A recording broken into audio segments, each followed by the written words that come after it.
Hi guys, this is my husband Andrew back with the video. So I brought him on today. I got him to make a video with me. So this is gonna be our special video about like relationships. As you guys know that I'm American, he's Nigerian. You can say hi to the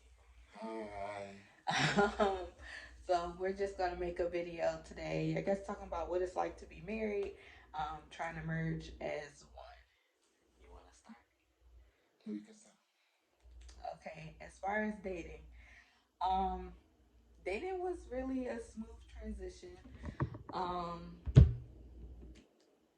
know. How did you feel Yeah, about dating? yeah, dating was really good. Like you have to know the goals that you are about to achieve. Me, I knew mine, so that is one thing you have to be prepared to jot down. You don't have to be, except you just want to like have fun with it. But if you know that you want to achieve something, you have to know your goals, like what I'm about to achieve from this thing, and you work with it. There are most times that it will not go in the way you plan, but putting God in the center of it will definitely, if it's yours, it's yours. If it's not yours, it's not yours. So that's just the short form I'll put it. Yep. So we basically dated with a purpose. We knew what our purpose was. We knew that we wanted to get married. We knew that we wanted a future. So we dated with a purpose. Um, what attracted me most to Andrew was he was very family oriented. Still very family oriented. He loves God. If I'm dating someone, I typically try to take them to church or go to church with them to see what kind of person they are. Um, and when I took him to church just to see him worship, I was like, oh yeah, that's it right there. That kind of just made me feel like so much better. Um, what attracted you to me?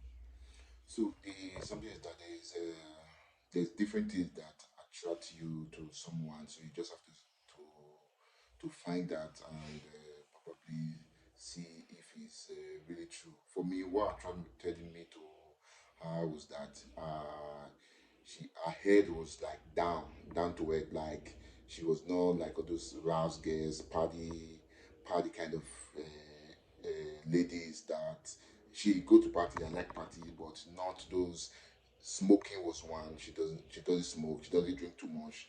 Like she controls herself when I drink. I don't know what she has done in her past, which doesn't really matter here because the present is what you're working on. So when you are working with the present, you work like, is she like doing what she does in her past, taking it to the present? But if she does not, so you have to work with that, and you have to also make sure that you bring it, you like, let me say, let me not say mold, but just like work with the person, that if you really love her, you have to work with the person that you see, but not that like she have to be doing like a lot of stuff that you don't like, but like you guys should talk, communicate. Like that's what I just see. Good communication leads to good and better relationship. Like that's what I would say. Absolutely, I totally agree with that.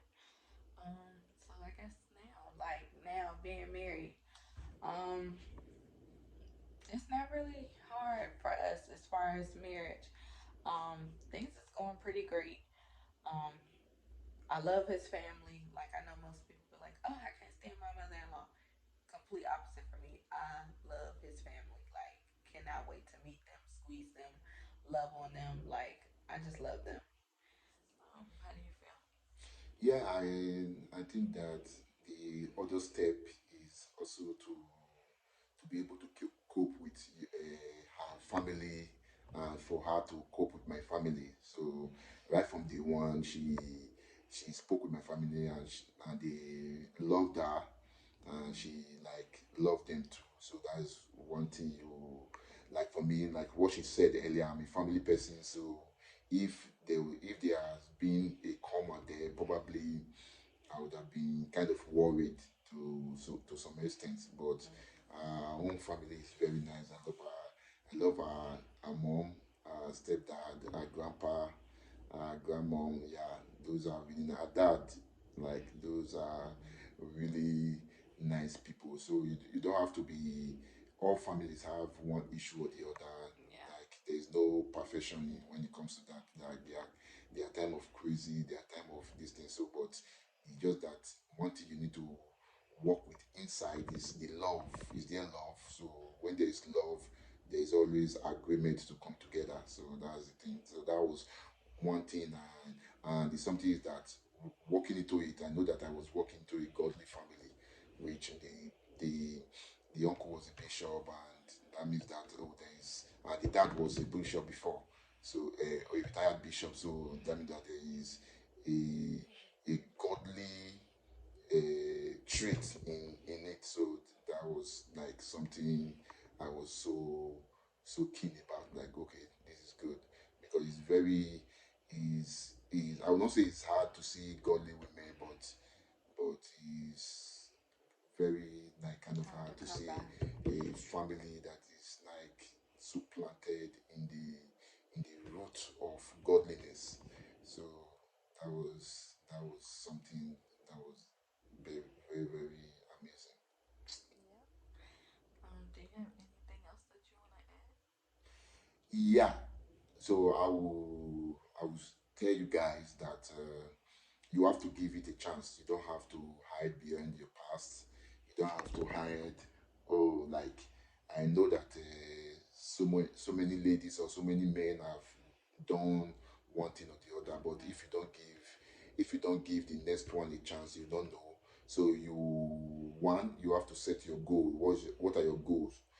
You have to know the kind of person that you are going with. So is the person a oriented person? Is he a goal oriented person? Does your goals meet up?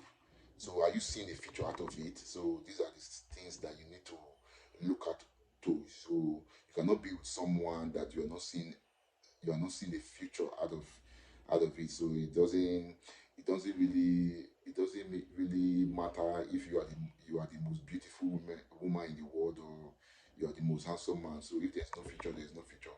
So and in all, you have to make God the center. So of everything. So you have to put God. You have to put it in prayer, and like what my bishop would say, if you're dating a guy that is not godly, there is no way it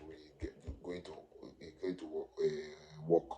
It doesn't mean that you don't go out, you don't like have some fun, but you can see like godliness in her or in him.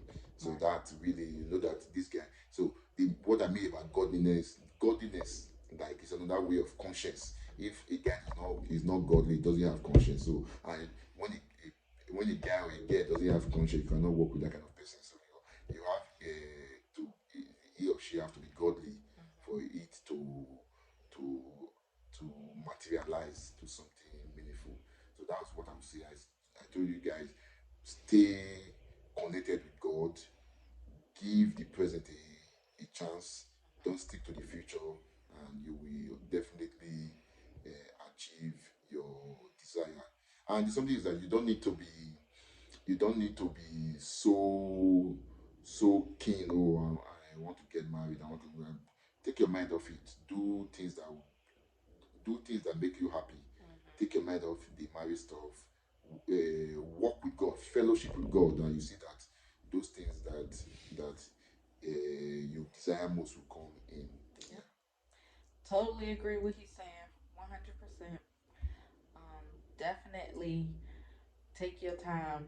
Don't rush to get married. Like, do not rush at all. Definitely take your time to get married because marriage is not, I'm not going to say it's hard, but it ain't easy either. Like, it's literally two people trying to become one.